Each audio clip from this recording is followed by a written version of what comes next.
शक्ति, माँ शक्ति, माँ शक्ति।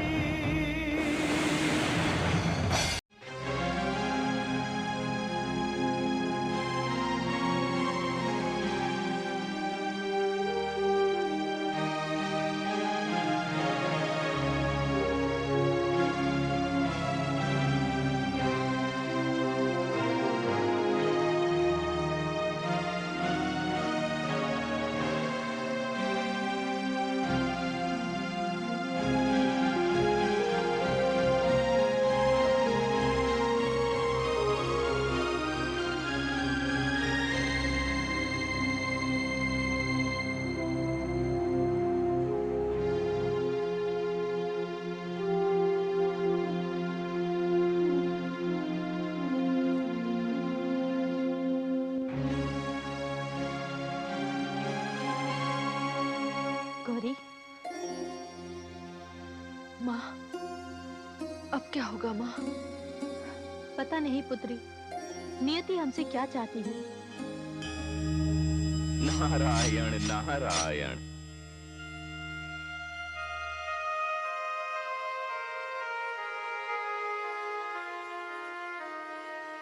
भाभीश्री, बधाई हो।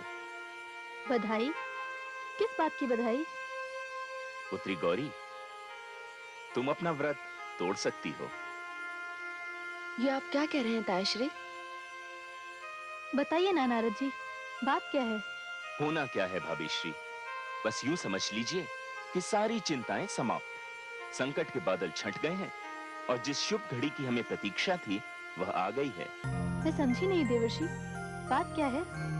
भाभीश्री, मैं तो चाहता हूं कि मैं कुछ भी ना कहूं और आप समझ जाएं।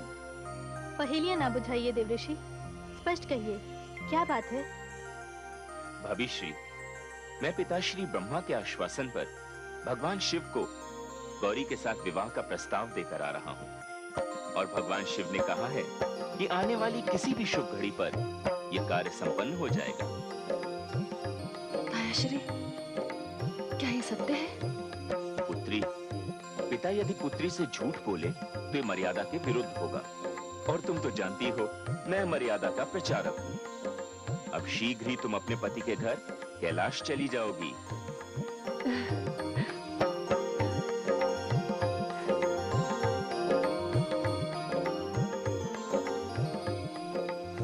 भाभीश्री, अब मुझे भी आज्ञा दीजिए, मैं भी चलता हूँ। यदि इस समय मुझे भ्राता दक्ष ने देख लिया तो मेरा वध करके ही मानेंगे।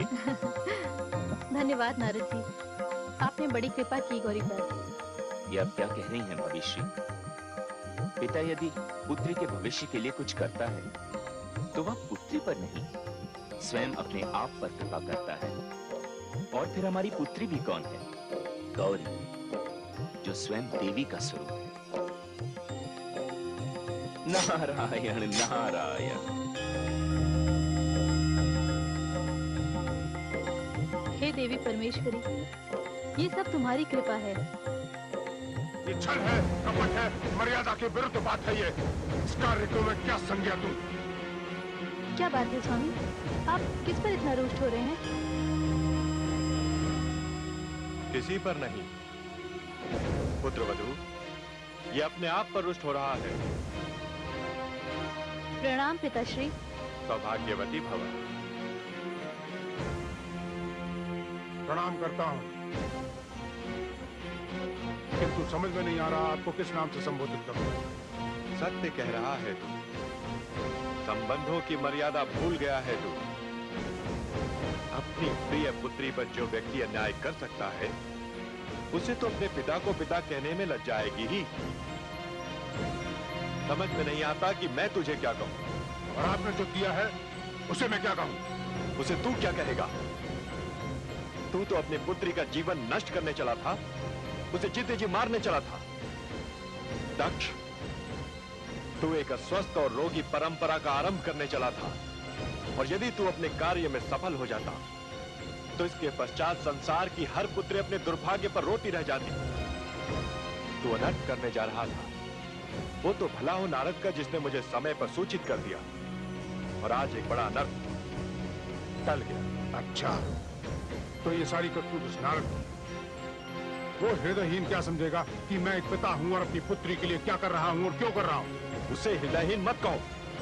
जब मैंने उसे जन्म दिया था तो उसे हृदय नहीं दिया था, और जिसे मैंने हृदय दिया वो हृदयहीन ही रहा।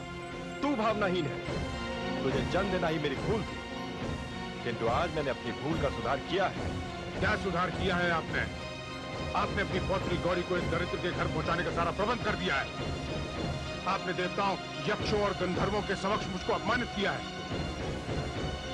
मैं ब्रह्मापुत्र दक्ष, श्रेष्ठ प्रजापति। अरे श्रेष्ठ प्रजापति, तू ब्रह्मापुत्र की रट लगाए बैठा है। तू ब्रह्मापुत्र है, ब्रह्मा नहीं है। तो सुन, मैं वंश की श्रेष्ठता से अधिक व्यक्ति की श्रेष्ठता को महत्व देता हूं। क्या समझता है तू शिव को? वो भगवान है, त्रिलोकी नाथ है, सारे देवी देवता उनके समक्ष नतमस्तक हैं। तू क्या है और तेरा अस्तित्व क्या है? तूने उनका अपमान करके मुझे लज्जित किया है। ये मत भूलना, यदि मैं तुझे जन्म दे सकता हूं तो तेरा अस्तित्व मिटा भी सकता हूं। पिताश्री, चुप रह। यदि पिता के प्रति अभी भी थोड़ा सा सम्मान शेष है तेरे मन में, जैसा मैं कहता हूं वैसा ही तू कर। जानता है, मुझे अस्तित्व प्रदान करने के पश्चात जब आदि शक्ति ने मुझे कोई अस्त्र शस्त्र नहीं दिया था, तब उन्होंने कहा था कि मैं पिता हूं और सारी सृष्टि मेरी संतान है, और कोई भी पिता किसी भी परिस्थिति में अपनी संतान का वध नहीं करता। किंतु आज ये बात मैं सौगंध पूर्वक कह सकता हूं, यदि मेरे हाथ में शस्त्र होता तो मैं तेरा वध करने से नहीं चूकता। त्राहिमाम पिताश्री, आप जैसा कहेंगे, जो कहेंगे वही होगा। बोल दक्ष, मैं जो कहूंगा उसे तू स्वीकार करेगा? स्वीकार करूंगा। ठीक है, तो सर्वप्रथम कह कि मैं शिव को जामाता स्वीकार करता हूं।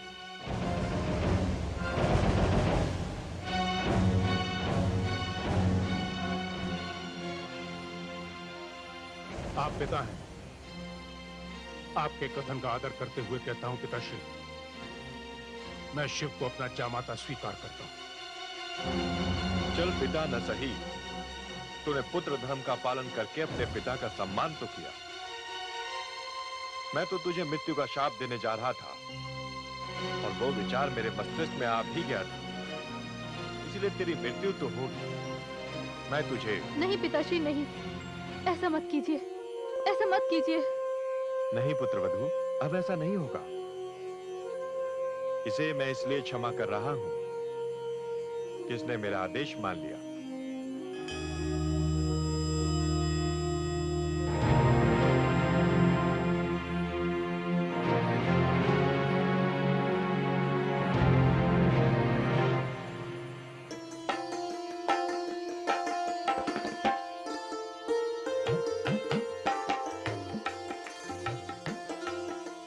ये सब क्या है माँ? इतनी सारी कटोरियों में इतनी सारी सामग्री, इन सब की क्या आवश्यकता है माँ? हल्दी लेपन विवाह विधियों में पहला मांगलिक कार्यक्रम है। इसमें कन्या की बहनों और कन्या की सहेलियों को कन्या से जी खोल कर मिलने का अवसर दिया जाता है। फिर तो कन्या ससुराल चली जाती है। हल्दी, उपटन, आलता, ये सब केवल श्रृंगार की सामग्री ही नहीं, इनमें कन्याएं अपना स्नेह मिलाती हैं, जो कि बहनों का अधिकार होता है और भाभी दुल्हन का सौभाग्य। मेरी आंखों की पुतली, एक बात तो निश्चित हो गई है कि तू बहुत शीघ्र ही इस घर को सूना करके जाने वाली है। माँ, तू पराई हो जाने वाली है। ये क्या माँ, तुम रो रही हो? तुम्हारी आंखों में आंसू? भाग्यशाली माताओं की आंखों की संपत्ति है ये आंसू। जिस कन्या के हाथ पीले करने का सपना इन आंखों में पलता था, उन्हीं से ये आंसू छलक पड़े हैं। प्रसन्नता का बांध टूटने पर आंसुओं की बाढ़ तो आ ही जाती है। क्या कन्या माता पिता को दुख देने के लिए ही जन्म लेती है? इससे तो अच्छा होता कि मैं पुत्र के रूप में जन्म लेती। नहीं पुत्री, पुत्र और पुत्री दोनों की भूमिकाएं अलग अलग होती हैं। पुत्र गेहूं का दाना है तो पुत्री धान का दाना है।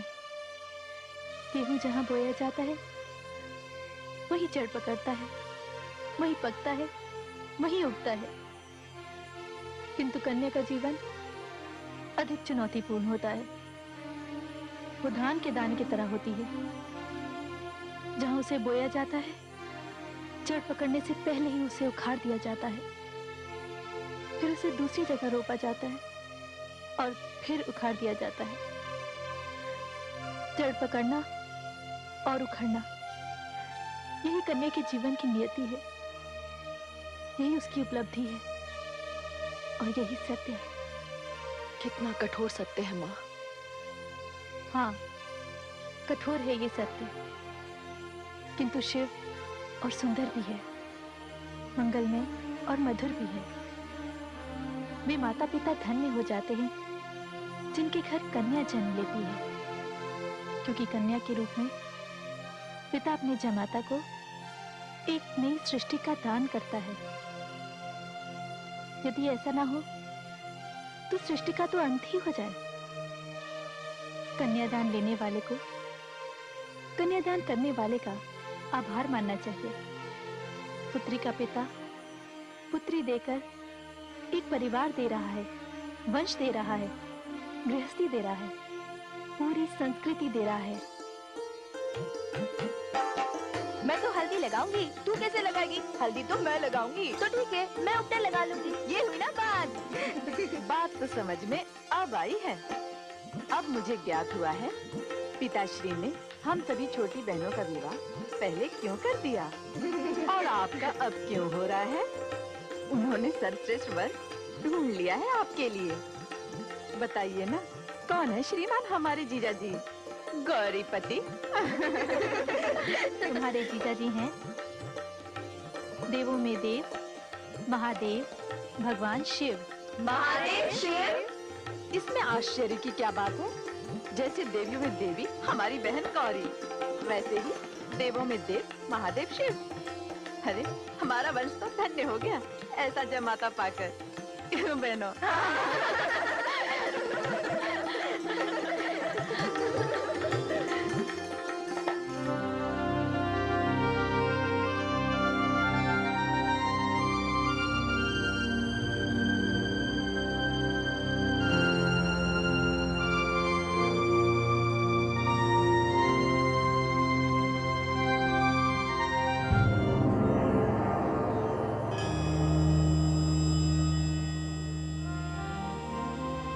प्रणाम हे जगदीश्वर विष्णु।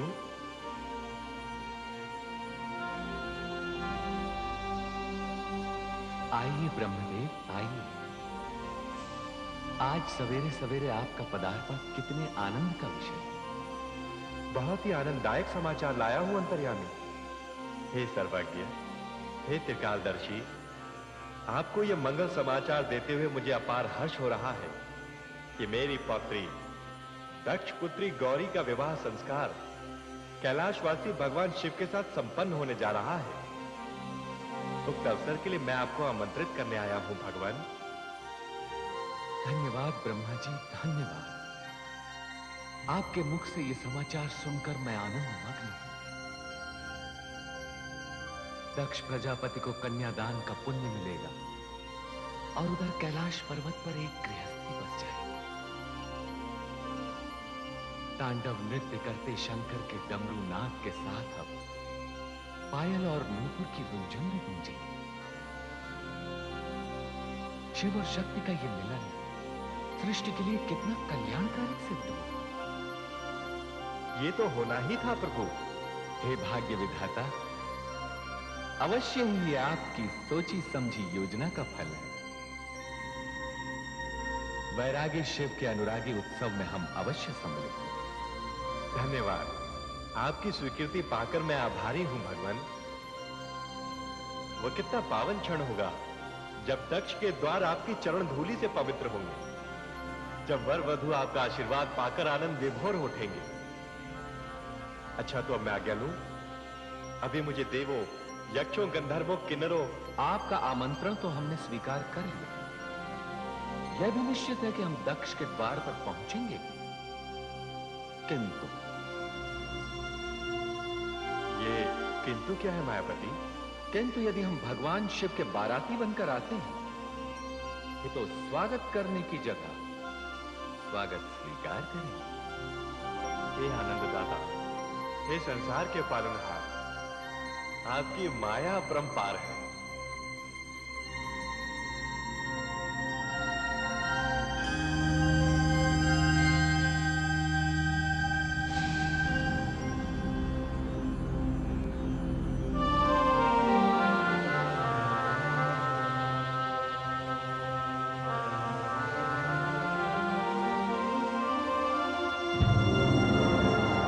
नारायण नारायण। अच्छा हुआ नारद तुम आ गए, मैं तुम्हारी ही प्रतीक्षा कर रहा था। जब मुझे आपका संदेश मिला कि आपने मुझे बुलाया है तो मुझे तो अपने कानों पर विश्वास ही नहीं हुआ, क्योंकि आपने तो मुझे यहाँ ना आने की चेतावनी दे रखी थी। हाँ, चेतावनी तो दे रखी थी, किंतु तुम्हारी आवश्यकता आन पड़ी। मेरी आवश्यकता आन पड़ी? हाँ, कभी कभी बड़े संकट को टालने के लिए छोटे संकट को निमंत्रण देना पड़ता है। अर्थात ये, नारद, मैं तुम्हें तो सहन कर सकता हूं, किंतु अपने भावी जामाता शिव का मुक्त नहीं देखना चाहता। पिताश्री ने मुझे एक बहुत ही विचित्र स्थिति में डाल दिया है। वर रक्षा की रीति पूरी करनी है, शकुन भी भेजना है। ये तो प्रत्येक पिता का पावन कर्तव्य है। इस कार्य को तो आप जितना शीघ्र हो कर डालिए। ये कार्य मैं नहीं कर सकता, इसीलिए तो तुम्हें यहां बुलाया है। भ्राताश्री, जैसा आपका आदेश। गौरी जैसे आपकी पुत्री है, वैसे मेरी भी। इस कार्य को आप करें या मैं, क्या अंतर पड़ता है? मैं चलता हूं भ्राताश्री। लगता है ये शुभ कार्य मेरे ही हाथों संपन्न होगा। नारायण नारायण।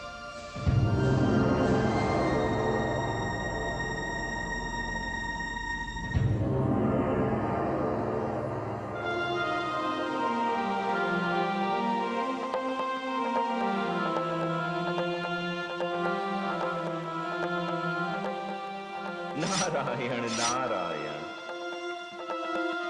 नारायण नारायण। कैलाशपति महादेव को मेरा प्रणाम। आइए आइए मुनिवर, कहिए कैसे कष्ट किया? कष्ट कैसा भोलेनाथ, भ्रमण करना तो मेरा जीवन है। 3 लोक 14 भुवन, ये भी आपके भ्रमण के लिए पर्याप्त नहीं होते होंगे मुनिवर। इसीलिए तो तीनों लोकों से न्यारी इस कैलाशपुरी में आ जाता हूं।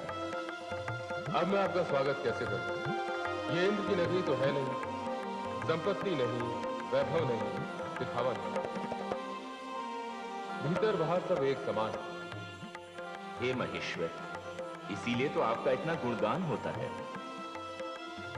और आप मुनिवर नारद केवल गुणगान करने तो आ नहीं सकते, अवश्य आपके मन में नियति को गति देने वाली कोई योजना होगी।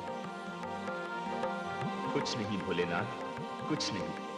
मैं तो बस भ्राता दक्ष के यहाँ गया था, वहां से उपहार लेकर आपकी सेवा में उपस्थित हुआ हूं। उपहार?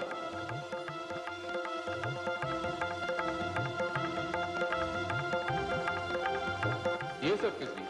क्यों मुनिवर? ऐसा है भगवान कि इस परंपरा के निर्वाह के बाद दूल्हा वचनबद्ध हो जाता है कि वह अमुक कन्या से ही विवाह करेगा। आप वचनबद्ध करने की बात कर रहे हैं? आप तो जानते हैं मुनिवर, मैं और गौरी हृदयबद्ध हैं। क्या इतना पर्याप्त नहीं? पर्याप्त है भोलेनाथ, किंतु ये तो रीति का निर्वाह मात्र है। कन्या पक्ष से वर पक्ष के लिए एक साधारण सा उपहार। इन आभूषणों और स्वर्ण मुद्राओं की चमक आंखों को चकाचौंध कर रही है। ये चमक अंधा कर देने वाली चमक। कृपया इसे मेरे सामने से हटाइए।